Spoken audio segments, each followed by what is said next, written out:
Hi friends, இன்றைக்கி என்ன lunch and breakfast என்னென்னு பார்க்கலாம். மார்னிங் பிரேக்ஃபாஸ்ட்டு தோசை தான் ஊற்றிட்டுருக்குறேன். இதுக்கு மல்லி சட்னி ரெடி பண்ணியிருந்தேன். கொத்தமல்லி இருக்கு இல்லையா, அந்த சட்னி. அடுத்தது லஞ்சுக்கு பார்க்கலாம்.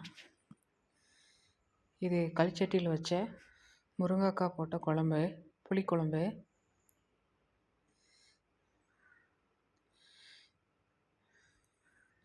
இது பேக் பண்ணியாச்சு அவங்களுக்கு.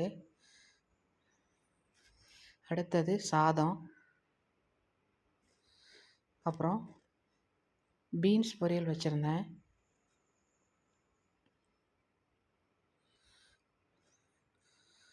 அப்புறம் பச்சைப்பயிறு ஊற வச்சுருக்கிறேன். இனிமேல் தான் வேக வைக்கணும்.